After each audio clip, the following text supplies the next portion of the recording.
할렐루야. 2022년 8월 15일 월요일 아침 기도회를 시작하겠습니다. 오늘도 귀한 주님의 말씀으로 복된 하루를 시작하는 우리 성도님들 되시기 바랍니다. 오늘 하나님의 말씀은 레위기 25장 23절부터 38절까지의 말씀입니다. 토지를 영구히 팔지 말 것은 토지는 다 내 것임이니라. 너희는 거류민이요 동거하는 자로서 나와 함께 있느니라. 너희 기업의 온 땅에서 그 토지 무르기를 허락할지니 만일 네 형제가 가난하여 그의 기업 중에서 얼마를 팔았으면 그에게 가까운 기업물을 짜가와서 그의 형제가 판 것을 물을 것이요 만일 그것을 물을 사람이 없고 자기가 부유하게 되어 물을 힘이 있으면 그 판 해를 계수하여 그 남은 값을 산자에게 주고 자기의 소유지로 돌릴 것이니라. 그러나 자기가 물을 힘이 없으면 그 판 것이 희년에 이르기까지 산자의 손에 있다가 희년에 이르러 돌아올지니 그것이 곧 그의 기업으로 돌아갈 것이니라. 성벽 있는 성내에 가옥을 팔았으면 판지 만 1년 안에는 물을 수 있나니 곧 그 기한 안에 물으려니와 1년 안에 물으지 못하면 그 성 안의 가옥은 산자의 소유로 확정되어 대대로 영구히 그에게 속하고 희년에라도 돌려보내지 아니할 것이니라. 그러나 성벽이 둘리지 아니한 촌락의 가옥은 나라의 전토와 같이 물러주기도 할 것이요 희년에 돌려보내기도 할 것이니라. 레위족 속의 성읍 곧 그들의 소유의 성읍의 가옥은 레위 사람이 언제든지 물을 수 있으나 만일 레위 사람이 물으지 아니하면 그의 소유 성읍에 판 가옥은 희년에 돌려보낼지니 이는 레위 사람의 성읍의 가옥은 이스라엘 자손 중에서 받은 그들의 기업이 됨이니라. 그러나 그들의 성읍 주위에 있는 들판은 그들의 영원한 소유지이니 팔지 못할지니라. 네 형제가 가난하게 되어 빈손으로 네 곁에 있거든 너는 그를 도와 거류민이나 동거인처럼 너와 함께 생활하게 하되 너는 그에게 이자를 받지 말고 네 하나님을 경외하여 네 형제로 너와 함께 생활하게 할 것인즉 너는 그에게 이자를 위하여 돈을 구워주지 말고 이익을 위하여 네 양식을 구워주지 말라. 나는 너희의 하나님이 되며 또 가나안 땅을 너희에게 주려고 애굽 땅에서 너희를 인도하여 낸 너희의 하나님 여호와이니라. 아멘. 어제 주일 말씀을 통해서 우리는 희년에 대해서 들었죠. 희년이 무엇입니까? 희년은 은혜의 해, 거룩한 해라는 뜻을 가지고 있죠. 희년은 안식년이 7번 지난 바로 다음 해, 그러니까 곧 50년째 되는 해를 희년으로 이스라엘 사람들은 정해두고 있었습니다. 희년이 되면은 나팔 소리가 크게 울리게 되고요. 전국적으로. 그리고 지금까지 빚에 몰려서 종이 되었던 사람들, 그리고 조상으로부터 물려받은 유산들을 남에게 넘길 수밖에 없었던 사람들이 해방이 되는 그런 하나님의 규칙이었던 것이죠. 빚은 탕감되고 종들은 자유인이 되고 땅은 원래의 주인에게로 돌아가는 것이었습니다. 절망의 나락에 빠졌던 이들이 다시 한번 일어나서 새로운 삶을 꿈꿀 수 있는 그런 기회가 부여되는 희년은 그야말로 정말 하나님의 자비의 장이었던 것이죠. 6년 동안 땅을 경작한 후에 1년 동안 땅을 쉬게 하라는 안식년 규정도 있었죠. 희년은 이 안식년 규정에 하나님께서 확장하게 명령하신 그런 규정이라고 볼 수가 있습니다. 안식년 규정도 땅의 휴식을 넘어서는 더 중요한 의미가 있었죠. 뭘까요? 안식년이 되면은 농토와 모든 올리브밭과 포도밭의 경작을 중지하고 거기서 저절로 난 것도 수확하지 말라고 명령하셨습니다. 왜 그랬을까요? 그것은 하나님께서 고아와 과부, 나그네로 대표되는 가난한 사람들 그리고 들짐승들을 먹이시기 위한 방법이었었습니다. 희년법은 이런 안식년법을 확장한 것이죠. 확장. 그런데 이 희년법이나 안식년법이나 어떻습니까? 오늘을 사는 우리들에게는 굉장히 비현실적으로 들리는 것이죠. 능력껏 무조건 많이 벌어서 자식들에게 많이 물려주는 것을 소망으로 삼고 있는 사람들에게 이런 희년법은 말도 안 되는 이야기처럼 들릴 것입니다. 사실 이 희년법은 모든 땅은 하나님의 것이라는 근본적인 고백을 담고 있는 그런 제도인 것이죠. 이 고백 속에는 땅을 사고 팔 수 있는 것이 아니라는 생각이 담겨 있습니다.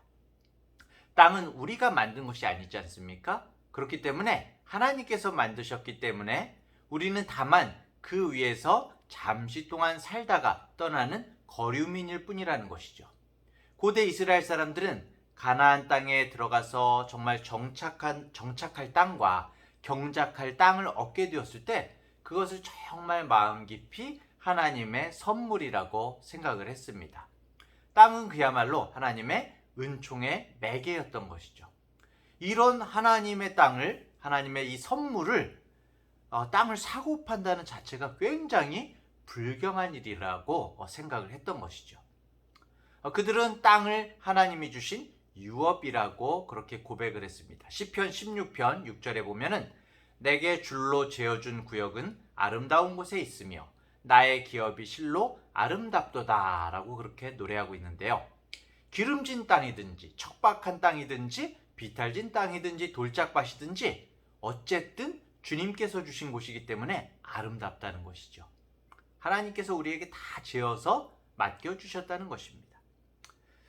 오늘 본문은 그리고 땅을 무르는 일에 대해서도 언급을 하고 있는데요. 친척 가운데 누가 굉장히 어려워져서 병이 걸리거나 당장에 막 생계를 유지하기 위해서 유산으로 받은 땅의 일부를 팔게 되면은 가까운 친척이 그것을 다시 사서 돌려주라는 것입니다. 근데 그것을 다 그렇게 물러줄 친척이 없다면 그가 판 것을 되돌려서 살 힘이 생길 때까지 기다려 주어야 한다는 것입니다. 땅을 되돌려 살 때는 그 땅을 산 사람이 그 땅을 이용한 횟수를 계산해서 거기에 해당하는 값을 빼고 나머지를 치르면 되었었습니다. 자, 그런데 어떻습니까? 이대로 됐을까요? 하나님의 말씀대로, 명령하신 대로 이루어졌을까요? 하나님의 이런 말씀에도 불구하고 사람들은 어떻습니까? 죄성으로 하나님과 단절된 그 마음의 허전함을 채우기 위해서 계속 인간은 수많은 대용품들을 만들죠. 불안함을 채우기 위한 대용품들을 가지려고 합니다. 그래서 사람들은 뭔가 그 가시적인 것을 통해서 마음의 안정을 얻으려고 하죠. 집을 사고 땅을 사고 돈을 모으는 것도 어찌 보면은 이 불안을 하나님과의 이 단절로 인한 불안을 해소하기 위한 것입니다. 하지만 욕망과 불안은 그런 것으로 절대 해소되지가 않는 것이죠. 탐욕은 만족을 모르는 것입니다. 물신 숭배에 빠진 사람들은 이미 많은 것을 소유하고 있는데도 불구하고 더 많은 것을 소유하려는 욕망에서 헤어나오지 못하는 것이죠. 하나님께서 특별히 이스라엘을 모든 세상의 샘플이 되게 하셨지 않습니까? 모든 민족에게 복의 근원이 되라. 너희들이 복의 근원이 되라. 복을 한번 복받은 민족임을 보여주어라 라고 말씀하신 이 이스라엘도 예외는 아니었죠. 50년마다 이렇게 시행되어야 할 이 희년법이 결국은 이스라엘도 권력자들의 탐욕 앞에서는 무용지물이 되었던 것입니다. 그래서 이사야 선지자는 주전 8세기에 이스라엘의 상황을 이사야서 5장 8절에 이렇게 말하고 있습니다. 가옥에 가옥을 이으며 전토에 전토를 더하여 빈틈이 없도록 하고 이 땅 가운데에서 홀로 거주하려 하는 자들은 화 있을진저. 엄청나게 많은 집과 땅을 빈틈이 없도록 막 붙이고 붙여서 정말 모든 것을 소유하려고 했던 그 사람들에게 화가 있을진저 이렇게 말하고 있는 것이죠. 그저 땅을 사고 파는 데서 그치는 것이 아니라 자기들이 가지고 있는 특권적인 그런 지위를 이용해서 불의한 법을 만들고 가난한 자들의 재산을 빼앗는 사람들까지도 생겨났던 것입니다. 하나님의 복을 받은 이스라엘 백성들이 말이죠. 이사야서 10장 1절 2절은 어떻게 말하고 있습니까? 불의한 법령을 만들며 불의한 말을 기록하며 가난한 자를 불공평하게 판결하여 가난한 내 백성의 권리를 박탈하며 과부에게 토색하고 고아의 것을 약탈하는 자는 화 있을진저. 이런 일들이 벌어졌다는 것이죠. 그런데 여러분 어떻습니까? 이 성경의 대목이 고대 이스라엘만의 문제일까요? 이 대목을 읽으면은 왠지 오늘 우리의 현실도 정말 똑같은 것 같습니다. 우리들도 정말 그리스도인임에도 불구하고 아무런 고민 없이 세상의 가치관을 쫓아가고 있지는 않습니까? 세상은 우리가 보기에도 불의한 세상이고 하나님이 보시기에도 불의한 세상인 것입니다. 만족함 없이 욕심으로 엄청나게 많은 집 그리고 넓은 땅을 가지고 있는 사람이 과연 그 집과 땅을 하나님께서 주신 선물로 생각할 수가 있을까요? 하나님께 진정으로 감사할 수 있을까요? 그렇지 않을 것 같습니다. 이것은 옛날 성경의 옛 고대 이스라엘에 대한 이야기만이 아닌 것입니다. 바로 지금 우리의 현실 속에서 날마다 벌어지고 있는 것이죠. 지금 우리가 살고 있는 세상 곳곳에서 너무나 당연하게 그리고 그리스도인들조차도 생각 없이 따라가고 있는 모습인 것입니다. 우리는 이런 세상의 가치관 가운데에서 기도하고 주님께 물어봐야 하는 것입니다.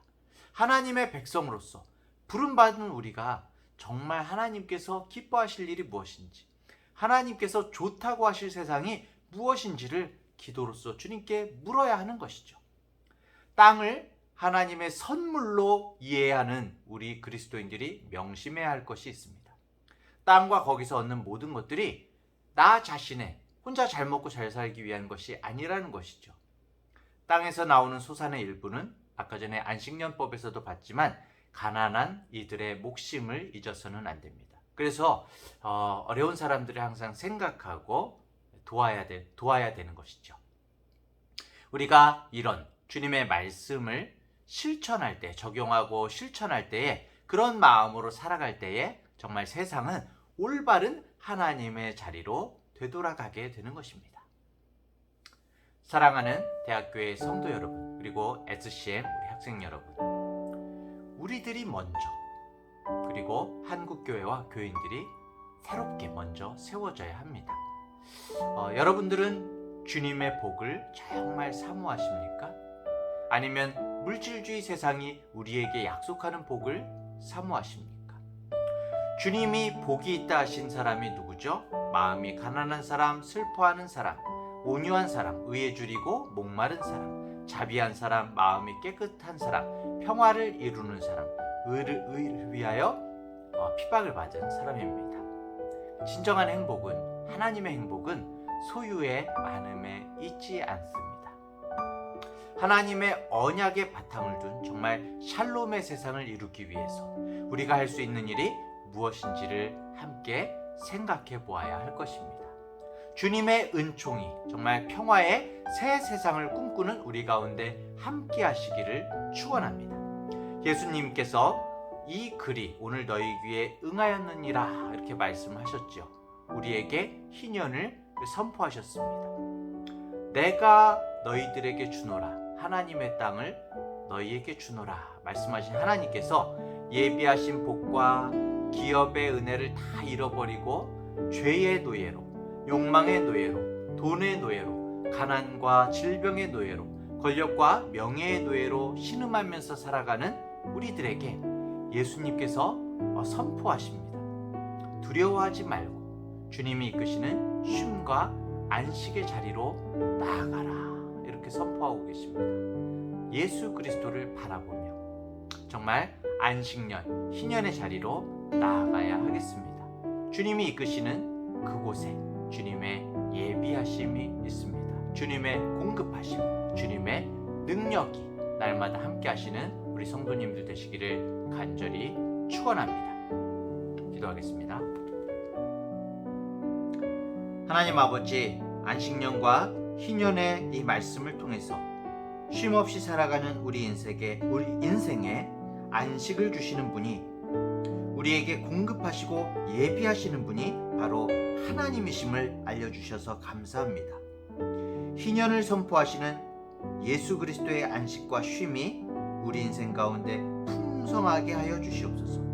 정말 바둥거리면서 우리 힘으로 살려고 하는 우리의 번거로움을 내려놓고 주님의 공급하심과 예비하심을 바라보면서 은혜의 날, 은혜의 해를 누리는 우리 성도들 되게 하여 주옵소서. 그리해서 우리가 누리는 예수 그리스도 안에서의 이 쉼과 안식, 평안과 기쁨, 회복의 은혜를 오늘 우리도 누군가에게 흘려보내는 복된 하루가 될 수 있도록 인도하여 주시옵소서.